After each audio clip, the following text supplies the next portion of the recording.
I'll look around. See you in a bit. Take your time.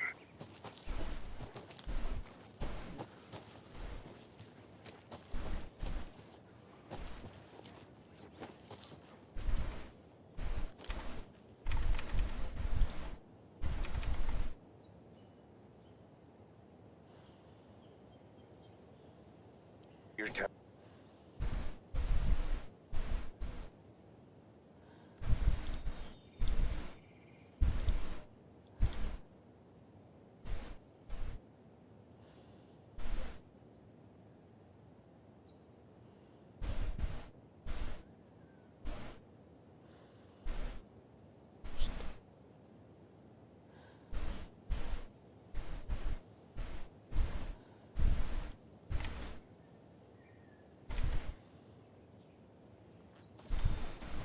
Good to see you still in one piece, Anderson.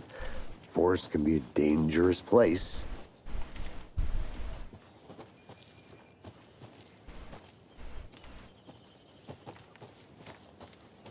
Go, go, go.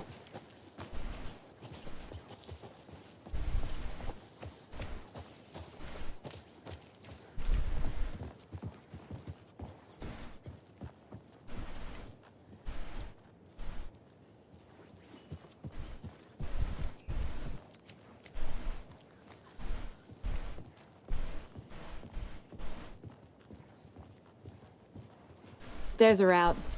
You okay to jump down? I'm not that old.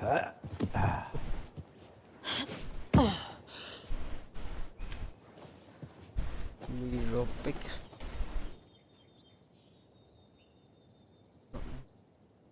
Đây chính là đỉnh. Bật nhìn xuống.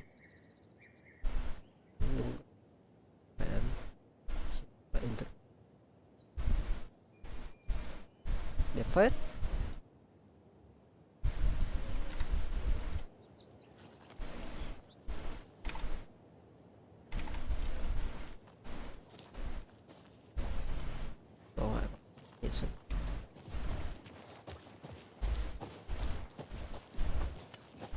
Fucking nature. Gives me a headache. There's too much sky. Trời thoáng cũng chửi nữa. Không hiểu.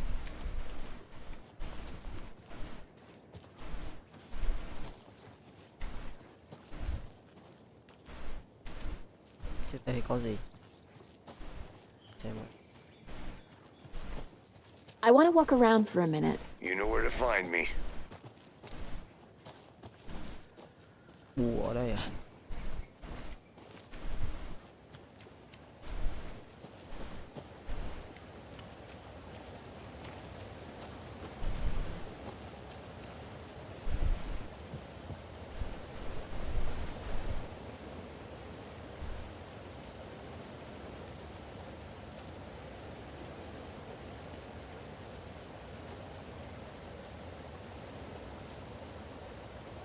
Nhìn nét dưới đáy hồ tạo thành những ấn tượng chảy đánh dã vào cối làm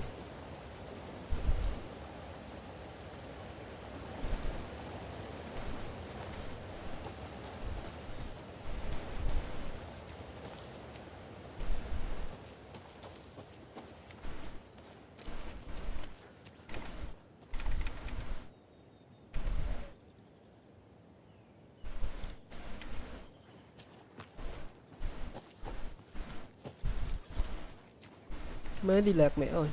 Rồi, nhớ rồi. Để xem có gì chứ.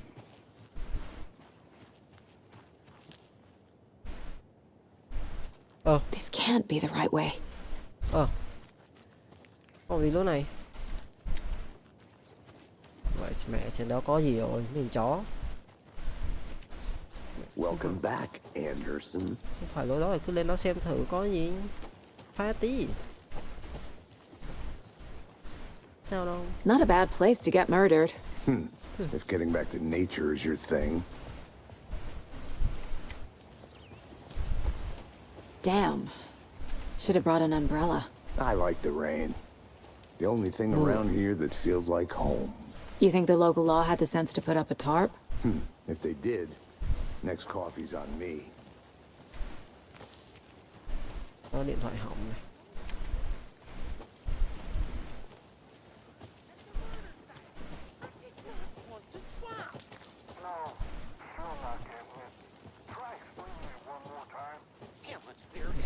xíu. I'm gonna go check something out. Be right back. Got it.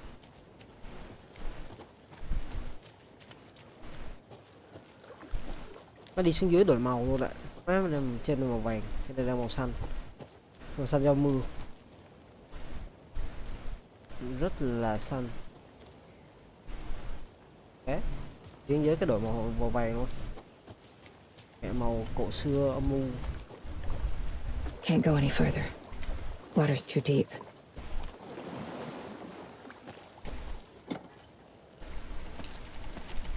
Ngon, được đồ này.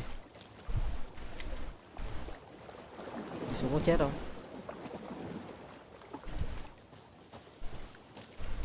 Ê, nó chỉ nói nước bên kia sâu thôi đúng không? Cái nước bên này đi được luôn.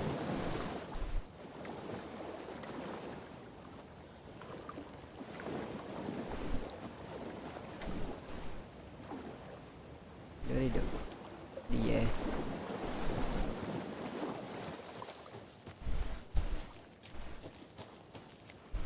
Lại chuyện là màu xanh.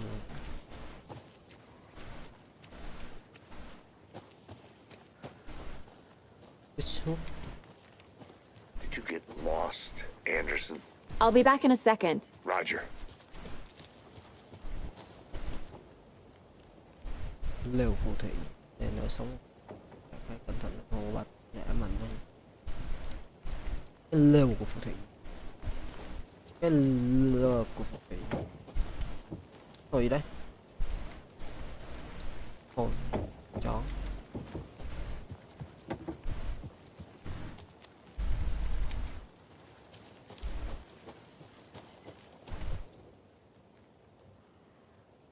Đó thôi, đi.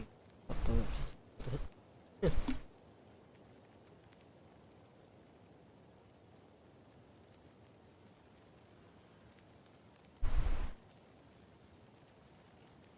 Chị đã cảm ơn. Chị là bạn.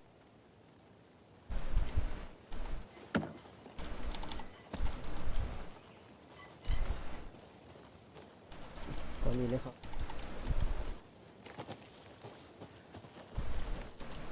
Is that a kid's lunchbox? An Alex Casey movie lunchbox. Casey hates the endless jokes about coincidentally having the same name as a fake detective. He hates those cheesy crime books, but he really hates the movies. Rồi, bạn tự cảm thấy thế này. Mọi người đây có thể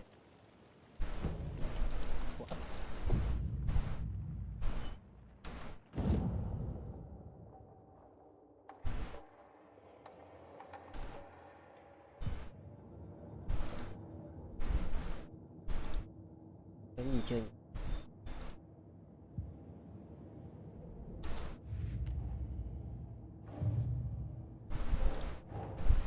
Finding a Casey movie lunchbox out here can't be a coincidence.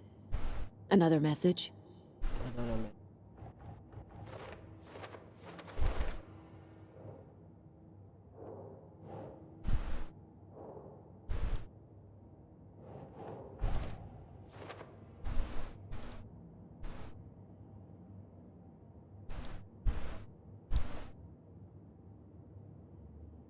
Chưa. À. Vậy là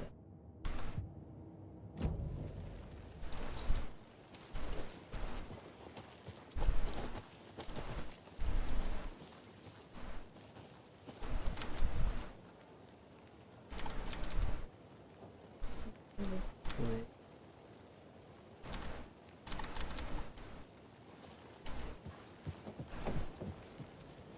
Sắp bật lọ.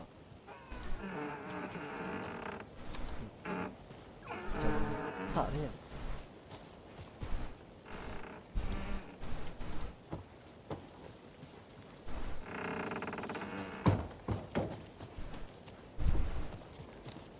Vào nhà đéo đi. Đây, cho con cùng nữa. Xong cô anh.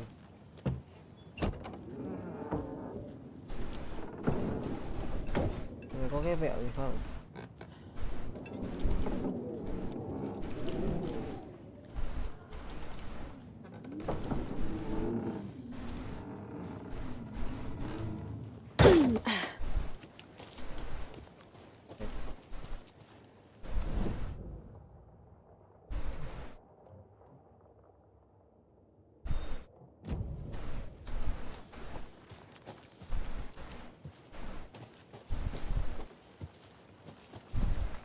Cứ đi qua đây cái chuyện màu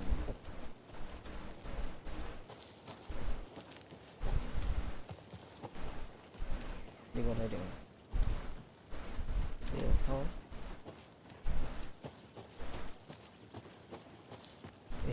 Good to see you still in one piece, Anderson. The forest can be a dangerous place.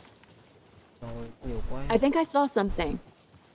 It'll only take a minute. I'll wait Cái here. này chỗ qua mọc ít nha.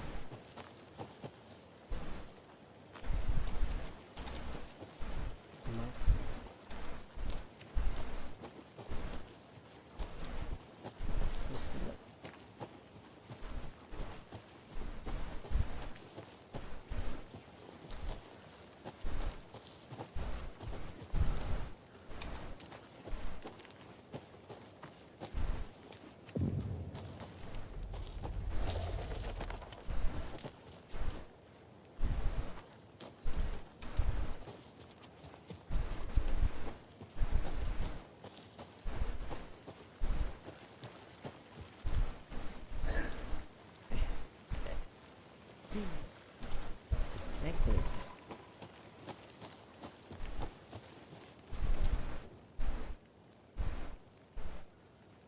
Ồ là thẻ lại rồi. No, no. Không có gì đâu.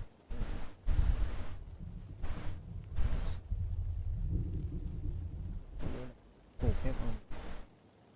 Ở đây là gì mà đến chết. Ác thế.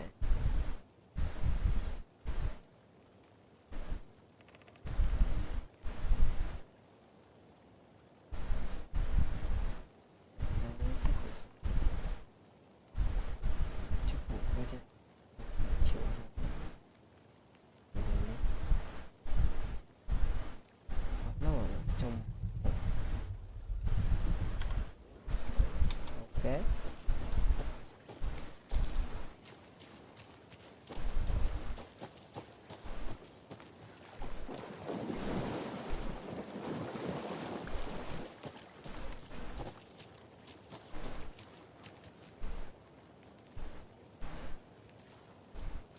Rồi đi được á.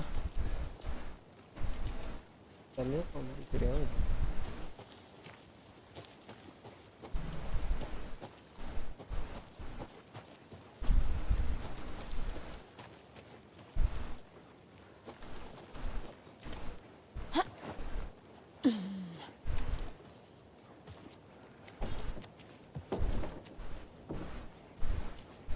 Ủa? Ủa? Quay lại chỗ cũ rồi.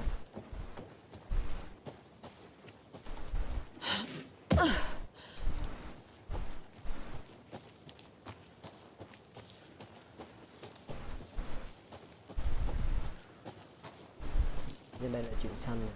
Vậy phải biết ngay.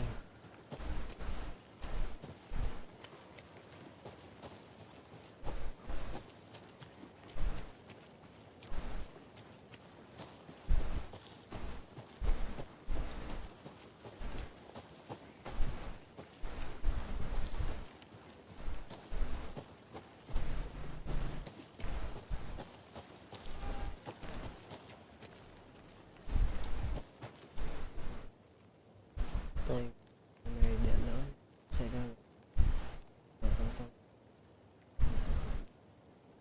tôi vừa uống xong.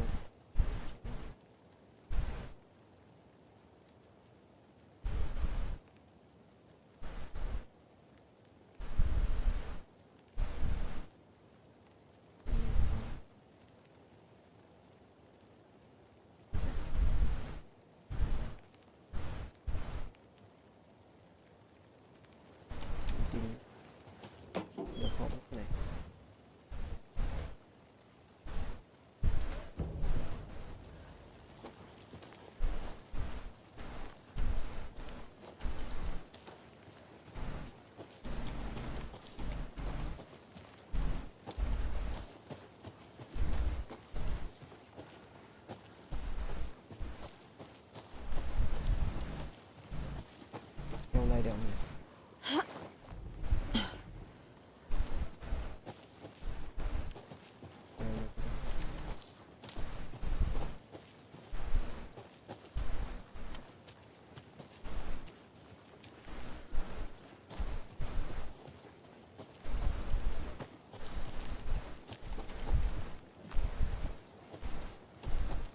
mấy cái rừng này rồi.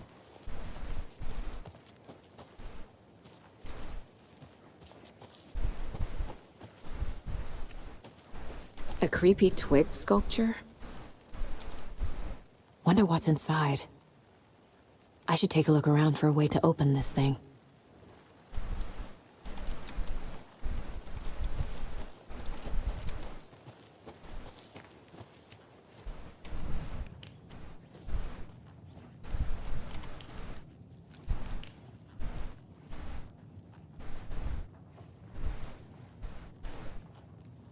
Để mở cái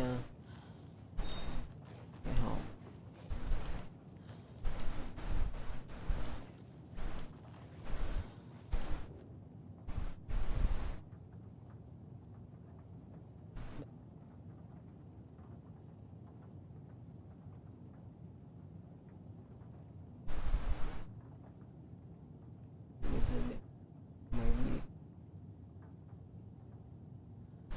Ở bên hồ và đang chuẩn bị.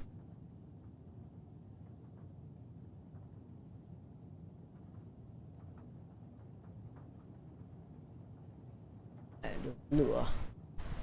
Mình quen đấy nhỉ.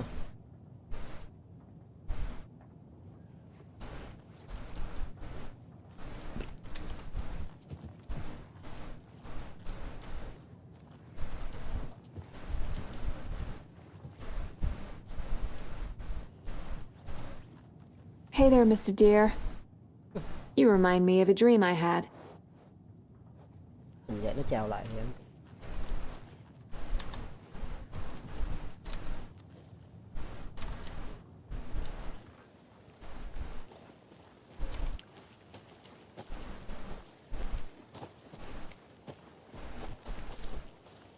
Mr.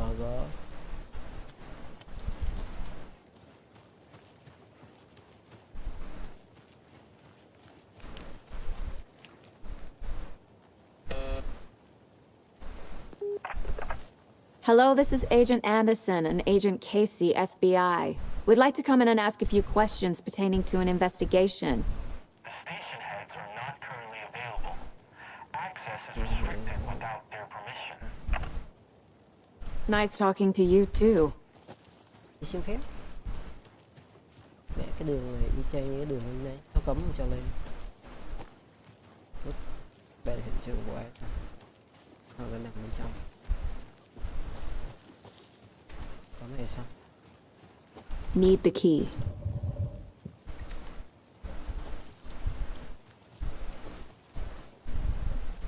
Phổ cập.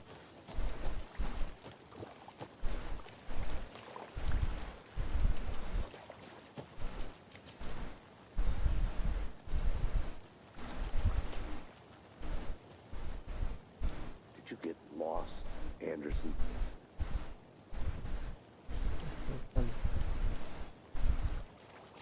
Deputy Thornton, I take it.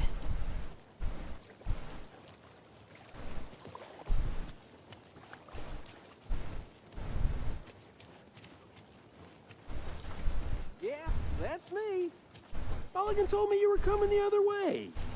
Now, this is the scene of the crime. We found him on the table. And we didn't touch nothing, you know, procedures and stuff.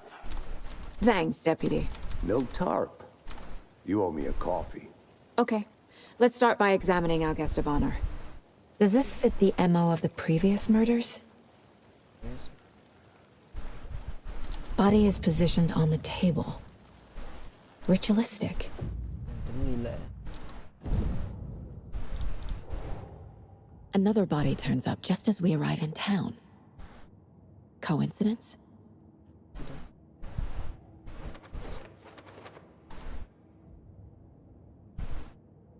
Đặt ra một câu hỏi mở.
the killer left the heart right next to the body.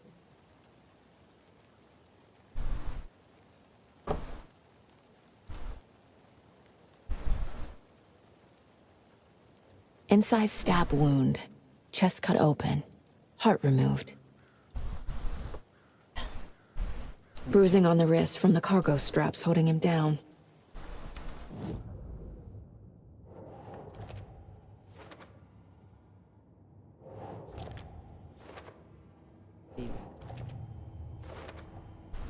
Heart removed from chest, strapped by the wrists. Definitely matches the previous murders. But this time the heart and the straps were left behind. More clues to work with. This makes 4 murders that we know about. Bây giờ cái về hình là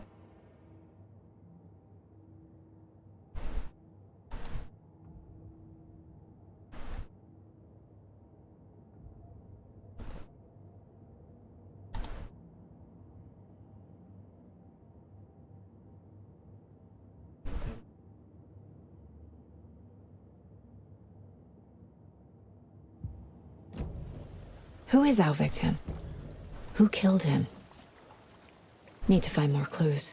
Large amount of blood on the table. The victim died here. Multiple people were here. Multiple killers? một kiểu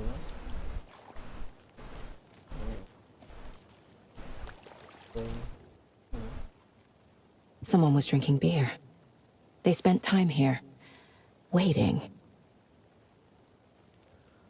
Someone left in a hurry. Knocked the tripod over.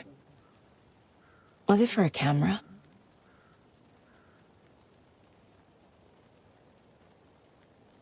giờ thằng này để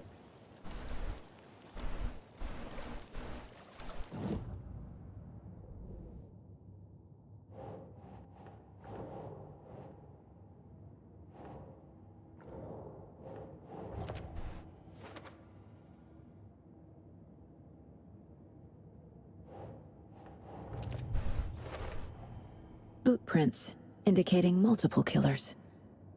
Quite the party.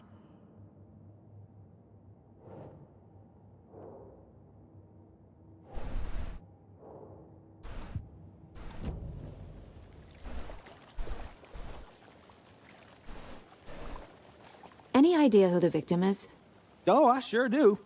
His name is Nightingale. He was FBI. He came to town about 13 years ago. I haven't heard a word about him since. Well, until now. Nightingale. Robert Nightingale? Oh, yes. You probably knew him. Brothers in arms. Oh, and sisters. nothing due.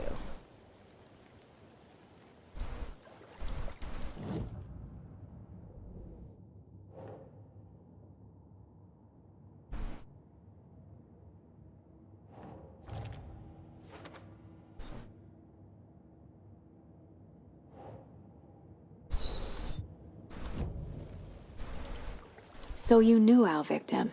Well, I didn't recognize him in his current state. But yeah, I ran into him a few times at Quantico. Never worked any cases together. After his partner got killed in the field, he went off the deep end. Got the boot pretty quick after that.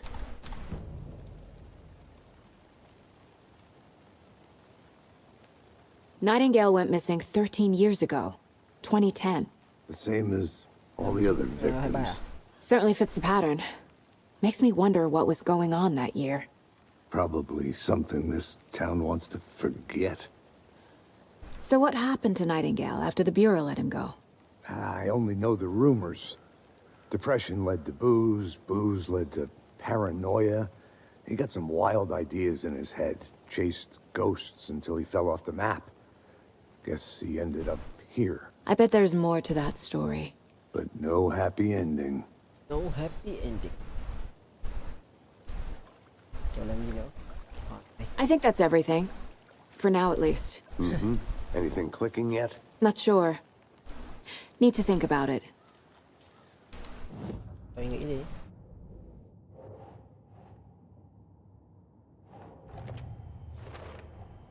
Robert Nightingale, ex-FBI, came to Bright Falls 13 years ago.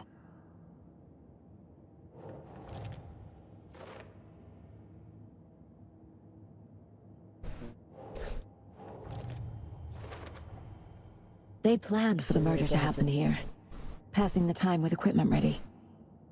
They were waiting for him. But why Nightingale? He's been missing for 13 Không có tốt cho đứa years. trẻ đâu, đứa trẻ tóc. Why here? Why now? Tốt gì? Profiling. Get into the subject's head. See what they saw. Feel what they felt. Ok, Use whatever I know about them to guide my intuition to a revelation. ok. Piece it together. Tin nữa. Mình sẽ đem cho công nhận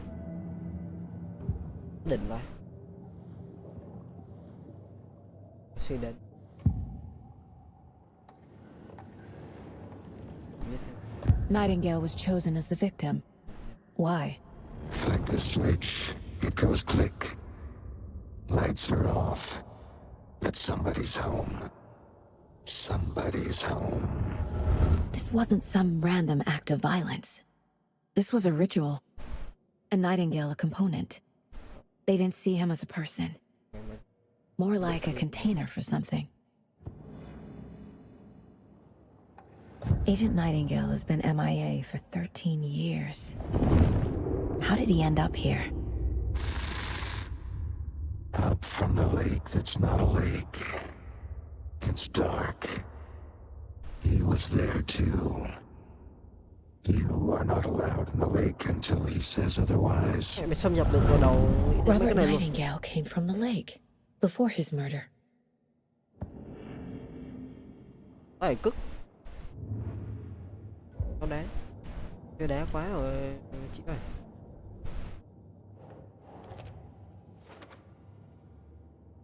Cảm thấy đi lên tường. Ai nên ông ta đã Up from the lake that's not a cái hồ mà lake. phải hồ. It's dark. He was there too. Ta là ai? You are not allowed in the lake until he says otherwise. Ok. The lake is connected to Nightingale somehow. Casey, let's take a look down by the lake. Có được đi Lead the xuống way. Sounds good. This way, right? Right. Well, okay. Well, I'll just wait here. mày. This one of your hunches, Anderson? Did something happen at the lake? I think Nightingale came up from that direction. From the lake. Probably looking for shelter. Safety. They were waiting for him. When you're ready, I'd love to hear what you put together so far. Sure. It's not that complicated. Nightingale was out in the woods alone at night, possibly nude. The killers knew he was here, ambushed him, dragged him to the campgrounds, strapped him to the table, cut his heart out. But then they were interrupted by those witnesses, the Bookers. The job is unfinished. That seems pretty complicated to me. What was this guy doing skinny dipping at this time of year? Haven't figured that part out yet. Lots of questions. Lots of answers for us to find. I didn't know trees got that big. Tracks. Barefoot. Nightingales? Nightingale? They come out from under the boulder. It makes no sense. Đi ra lại này. There's a piece of paper on the ground. Thập nó luôn đi. Chờ phát. Mẹ không chịu đứng thập đi. A page full of text on one side. Not a printout. Rồi mẹ Written with a typewriter. Old school. Lines scratched out and edits added with a pen. Like a manuscript. Page of a story. tội. The killer left a message. It's for us. The text is about us. The victim was one of their own. FBI Special Agent Robert Nightingale. And then there was the page they found. Yeah. The first step down into terrifying depths. Reading Reading the the words. words. These words felt like a message. Felt like a message. Someone knew they were here, someone playing a game with them. An invitation. How could they not accept? even if they knew it would end up hurting them.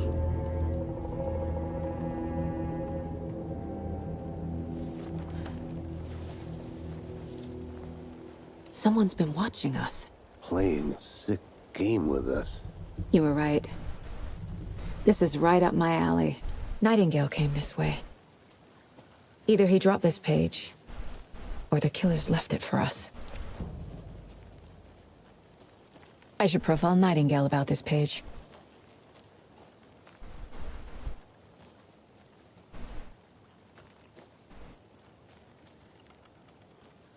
Đây, dấu chân rồi. Mờ dần. Không còn.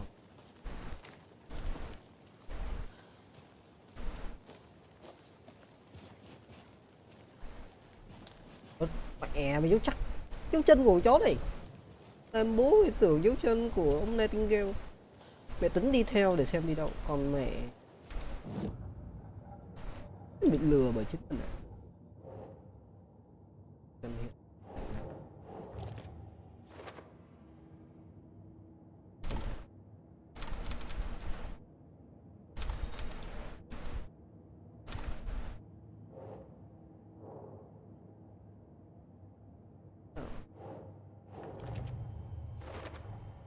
I think he came from the lake. But his tracks make no sense.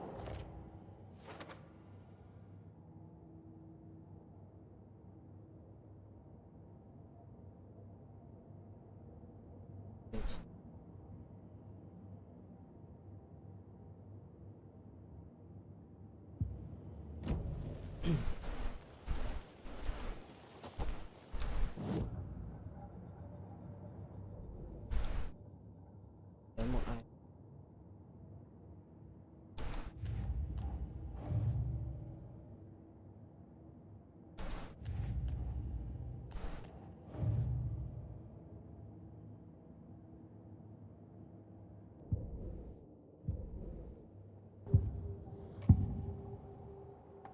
We found a page in the woods.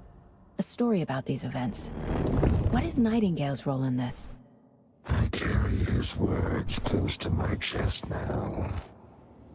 Inside, the awful truth. You must dig it out. Something was put inside him. In his chest. I must find out what.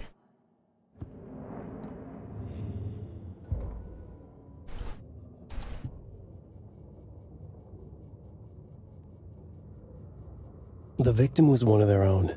FBI Special Agent Robert Nightingale, gone missing here 13 years ago. Now he had suddenly turned up, only to be murdered in a brutal ritual on the very day of their arrival. And then there was the page. This page, the first page that they had found, not the last. The first step down into terrifying depths. Secret truths trembling beyond the threshold. Reading the words, these words, felt like a message. Was a message. Someone knew they were here, what they were doing. Someone playing a game with them, leading them on. An invitation. How could they not accept? The sheer audacity of this impossible mystery presented to them. Đọc được rồi.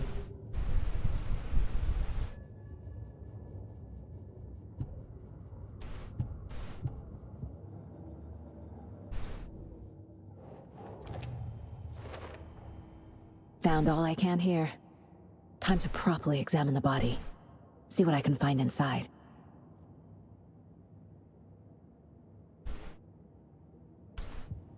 Casey, I think something's been put inside Nightingale's body. Let's tell the deputies to get the body to the town morgue. Okay. Did you know this entire area is inside a caldera? This whole mountain used to be an active volcano. Imagine the force it took to carve this crater out of the earth. Calderas are pretty rare, so be sure to take it in. So, essentially, we're standing in the gaping maw of hell. You got it. I used to love geology when I was in school.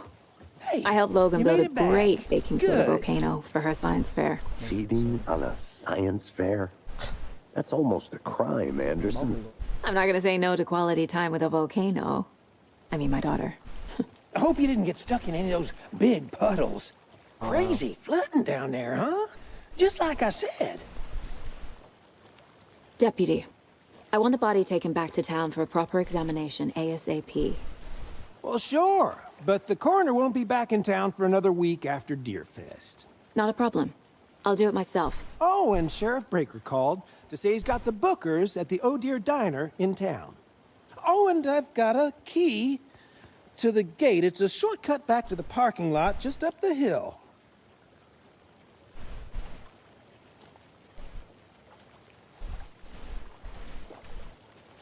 Thanks. Nhà. Let's get the car, drive to Bright Falls, and talk to these witnesses, the Bookers. At the diner, right? I could use a cup of coffee. Let's try that shortcut the deputy mentioned. Sounds good. Nhà này vào được không? Rất là không. Cái tiếng.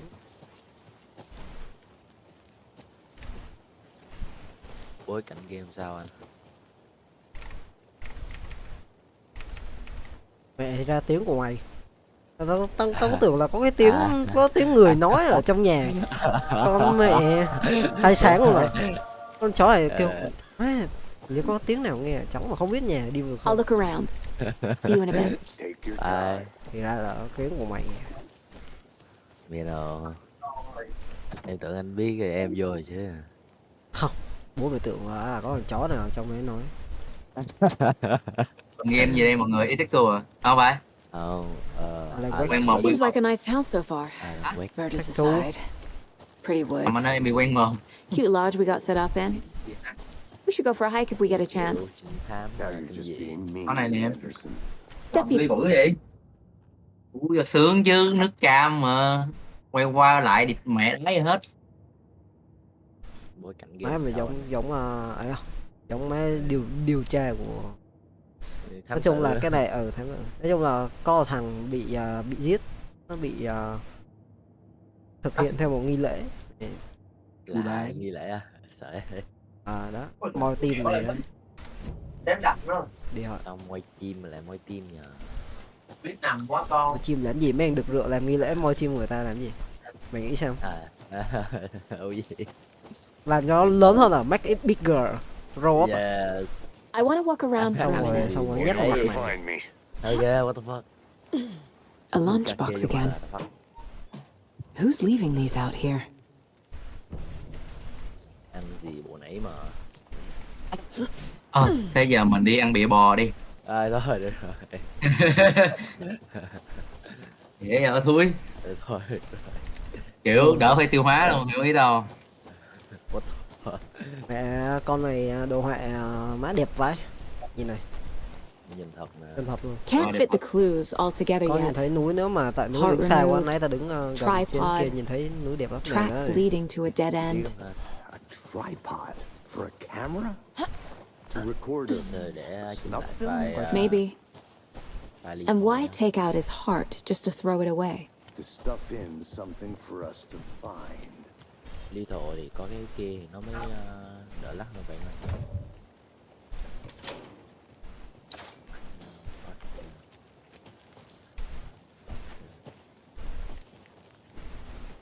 Mọi thứ thì bình thường hết rồi. Con này mà đồ họa của 1080 của nhân sao mà chơi nổi đúng không nhân? Một con tóc khô sao chơi được hết đúng không? Mẹ chó nhân này nó tao hình như chỉnh mất mày bé vô cứ nói là làm nhầm làm tưởng trong nhà có thằng nào đang đứng nói chuyện với tao. Mới đem nhỏ. Here we are. Không, con tao nào chỉnh anh? lớn lên. Let's drive back to town Thực and ra meet là the con sheriff Hoàng at the Chí thôi diner. anh ơi. Ê, Thế là ổ ma phải không đi đánh đúng không? không biết I nha. can't get that manuscript page out of my head. Tao không nghĩ là tao đeo vớ I've được. never seen killers reach out so directly before. Nó đang kéo da rồi. Thật ra là Damn nó vẫn impressive đau vậy luôn. work so far. Thế thôi nghĩ With your technique, these em ơi. hunches were moving fast. Cái lụng má nó I gan wasn't cá sure sinh about đê taking siêu a sao case tao so tưởng far là from hết xì home, tiêu. but I'm John. thrilled to be here for this về bên mystery. đúng không? Ừ, nó ở vệ binh. Lầy thế. Nay chơi không? Hay là ngồi xem Tuấn chơi? Rồi xem anh Tuấn chơi rồi. Trong game qua chơi. Need to swing by the lodge to get anything from the Okay. field office? No, I'm all set. Để đó đi. I'll park there anyway. I want to walk to the diner, việc này, get a feel mấy for tiếng the ngồi. town. Không xong game cờ của em anh ơi, còn khi nào anh xong thì kể anh chứ em có biết đâu. Tao còn Dạ, quyền trong đây không đâu. Ê, Tao Còn tao đây. còn quyền đây không Danh? Còn Phải ở đẻ đây. ra mới được. thôi anh ơi, từ từ. Anh vẫn là anh già mà. Hồi The như già diner's này. just up the waterfront. Shouldn't keep the Tao đá mày sheriff luôn and nha. all witnesses waiting. I smell coffee. Ok. Nó nhìn đẹp ha. Pentakill à? À mà Oh my God. tao livestream bên này có 70 mấy mà đúng không? Đâu? Đâu 1.000. 720 anh ơi, nhưng mà được 60 FPS nha. À. Ê, Nhà nghỉ cung điện luôn này. ngon Xịn thế. lắm. Nướng thế. Quán ăn. What the fuck? Má có nhà nghỉ. much coffee have you had today, Carly? Ê Nhâm nhìn ra gì không? Cái đầu nó có vẻ tròn. Oh dear. Oh yeah. Mẹ. Mày nó biết múa luôn này. À, Not to toot my own horn, chị em but điều I này am à pretty không? darn sure my... I mean our... Oh dear. Jesus. Oh dear. Nó nhìn cổ. Nó nhìn cái hồ đẹp. Vậy xuống Đù bơi má vậy. giờ mắc ỉa quá. Giờ sao vậy? Welcome to Bright Nhưng ơi. Falls. Mày không nói thì Nice to have cũng you. đéo ai. I got you both some Đéo coffee. ai. Oh, it's- Có, tao Washington phải nói để State. mày vô mặt tao, mày chơi giùm tao đi ỉa, mày Nice hiểu to không? meet you, Sheriff. Sao? I'm Thì Stephen mẹ. Hoffman. You know, I wouldn't say no to another. Vô I'm đi, Agent Saga đưa lại. Anderson. This is Agent Alex Nó Casey. nói câu thôi hết cả Jim phòng. Breaker. I'm Em glad đang to say I'm đang happy you set two up are a here. cup. Frankly, we could use the help. Không hiểu. Your deputies said you had a couple of Mấy con witnesses xe here. đây. They made them sound Chỉnh like chỉnh lại file lethal suspects. chứ, điệp mẹ ghiền quá. Morgan and Thornton Nay still nay on lại about đứng chặt that? rồi. Điệp No, mẹ. chơi lethal nha. The Bookers Chưa don't mình strike me rủ as a nhiều murdering cho type, bảo but gì you game can decide gì for vậy yourselves. tao game chơi chán lắm They're cơ just làm gì inside lại having coffee. hoài. Giờ mày tưởng tượng một cái I'll POV see what they have ghép to bét say. như cái lồn thì mày nghĩ tao muốn Casey, chơi you không? compare notes to the sheriff. Chắc là đéo rồi. God. Đúng má, bị dí mà nó cứ giật đi giật tới giật We've lui, looked cứ through vài the phen case trên dây. files you sent Kiểu over, mừng. Sheriff. Về cơ bản Had thì many nếu mà cái people được cái game besides the chứ known mà bạn nó đã không victims chơi go được thì missing? cái bản này nó cũng vậy thôi. Cái gì đâu. But it slowed down ever since Calvin Nhưng mà thấy left. bản đầu là đỡ nhất ấy. Let me guess. Bản đầu thì nó phải không có mấy cái kia không? Nó không có gì ta? Chơi Không có quality of life. Chơi nó hơi mấy đuối. cú tội nghiệp chịu hết nổi việc chơi đi chơi lại và hết. Can't believe that Mấy của nhân Mấy ok. chịu hết nổi việc và má nhân nó đánh gà. Take your mind off things. Excuse me. Mẹ hôm qua I'm mấy nó Agent ngủ Saga xử Anderson. với chó. Are you the Bookers? Nó bị Má gì nào? I'm Tao tưởng Tammy con kẹt and mày who's ngủ rồi đó. không Oh, cái officer. ram nó bị lỏng. Just Saga is fine, Ed. À, So, are Gửi we hai being cái ram charged thôi with chứ không có gì anything? đâu. Because if not, we'd love to get back to our hotel and decompress mà after đúng what không? we Con Thanh thì saw. đúng rồi. Take a Con bath, Thanh à? scream into pillows, that kind of thing. Hai We're Thanh not thì chắc charging là you. sẽ I just have sẽ a few vẫn lên nhưng mà questions. nó bị ngu rồi. Nothing to stress about. Đang Okay. trả xong nợ đi rồi hãy mua cây cạc mới. Mà chưa trả xong So nợ what did gì you cuối see tuần in bị the bắt đi woods? fest để đi This staff cho chị naked rồi. dude came out of Ủa the vậy? lake. Dạ tao thấy mày nâng ram trước He's rồi acting mua cạc sao không được. crazy, shouting weird shit at us. Mua ram chứ He must have người been ta on nói mua something. ram nhầm. Unless càng làm đế skinny đi. dipping at dawn is Mua the ram thing không mà around mua chip thôi, kìa mày ăn cạc đi. Then we heard Cạc a có shooting. nhưng không có mà. We ran into Okay, these yeah, what psychos happened? in deer masks. Đồ anh ân They mà biết were sao giờ. peering into the naked guy with mà knives. chưa Kẹt chỉ kiểu Like some kind mày of chỉ để mày chơi đồ hỏa cao thôi, satanic nhưng mà thôi khổ dâm đồ hỏa thấp thì còn đỡ hơn ấy. And Get then me we bro. bolted and Còn called gì the cổ cops. dâm ba, ta đã quá quen với việc đấy rồi mày hiểu không? Yes. Cái mây của tao nó rất sợ yếu và tao muốn cố để tao chơi game rồi mày biết tao phải làm gì mà. Mua Mày lấy 5 máy cũ rứt của mày á, mày đeo game đồ họa xịn sò này về coi xem máy mày nó la hét không? Mày đeo van sim mày không? Tải rồi, mỗi đứa con nha, mỗi đứa con nha, tao xin trước nha. việc tải nó về thôi đủ khổ dâm.